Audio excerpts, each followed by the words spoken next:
One of the positive changes following the tsunami devastation was to know there was an international link available. Deep caring from foreign communities to rebuild, more so with the focus on children who were affected.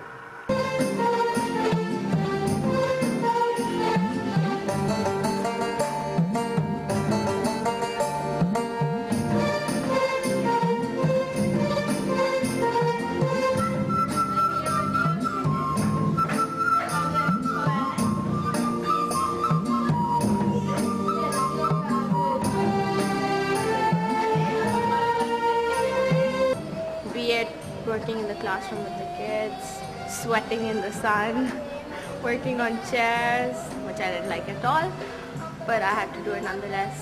Every single moment feels special. Every single moment held something worthwhile. It's not been a waste at all. Every moment is very close to my heart, and I'm always going to remember it. A lot of hard work, a lot of patience, a lot of giving,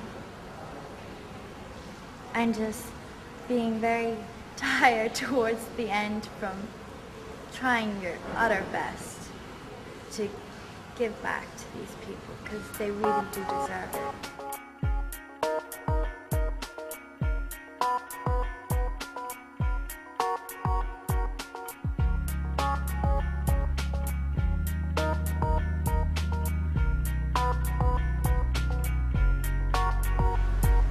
We were mostly speaking about going to teach them English and help them on a path towards English. And so this was going to be in the classrooms, whether it was through lessons we prepared or just assisting the teachers with lessons that they had ready. And so we went pretty much knowing we were going to be doing English. And then as the week progressed, we talked to the students, for example, the older students, and we asked them what they would like to see in the school. And immediately they said they just want to feel more like a school, and so they wanted us to paint desks, just pretty much beautify their classroom. And so that pretty much turned our whole week into a job of painting 160 desks and chairs.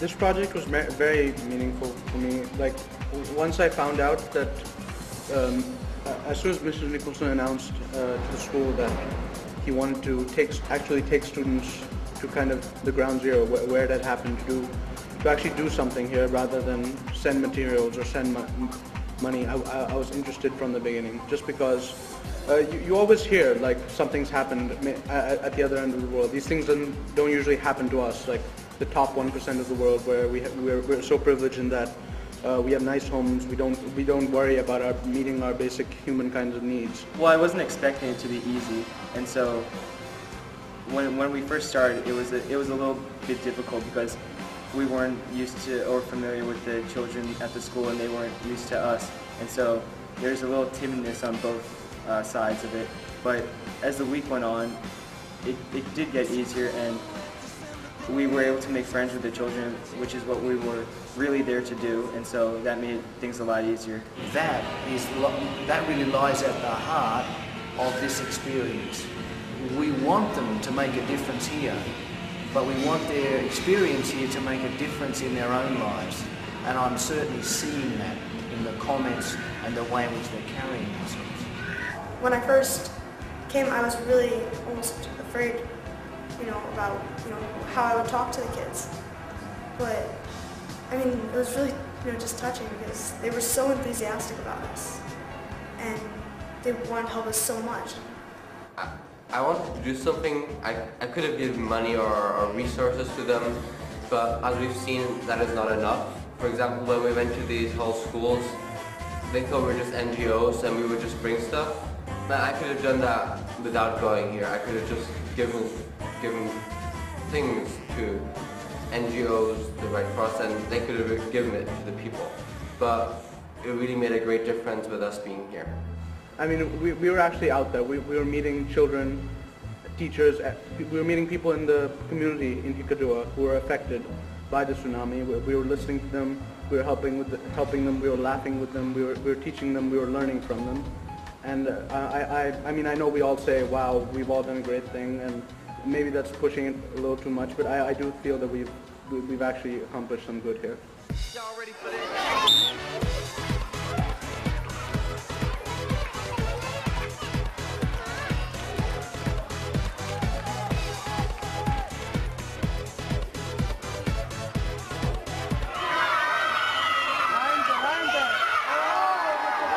The first day we were in Hikkaduwa, and we went to see the school, and there were only a few kids there. But they wanted to meet us and everything, and they took us to see the train.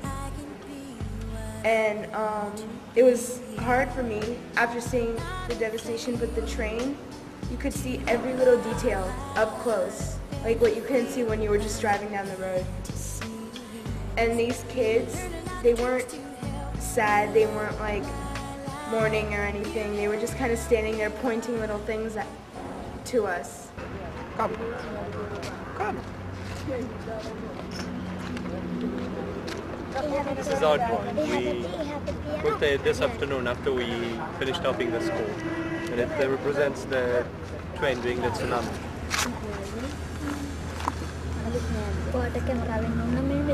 There were times where the heat, the mosquitoes, the pondering of what was going to happen and the disorganisation or unorganisation and the waiting and those kind of things were difficult for us as adults who were, in the thick of the decision making but still really didn't know and were uncomfortable, and the students had to wait even longer, and they were very reasonable about it. Lots of memories, lots of hard work. I don't think any of us went through a day without sweating a couple of kilos. And talking to the children, listening to their stories about the tsunami, I mean, it was shocking, but at the same time, it just changed me, I don't think I'll ever be able to think the same again when I go back, because they've all changed the way I feel about, anytime I hear about a disaster now, I'm going to remember that, like I said before, it's people, actual people. And memories of singing, lots of singing, lots of storytelling and hand games, and just playing with the kids. I think that's what they needed. It was definitely challenging, but I knew that would be the case. But the satisfaction is immense. So the challenge, the hardships, it didn't matter. It was worth every second. To see those kids, the smiles on their faces,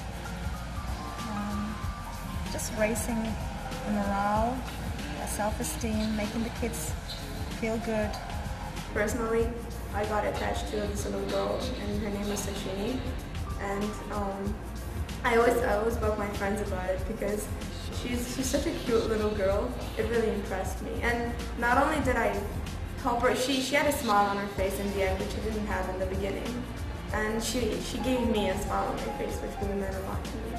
So overall, I think it was a great achievement in terms of a foundation project for something, community service that's actually on ground. What shocked me was, although there's very plain devastation and the aftermath of the tsunami is very apparent, the overall good attitude of the Sri Lankan people makes you not focus on that, so you don't see it or notice it as much, and it's not a depressed scene at all.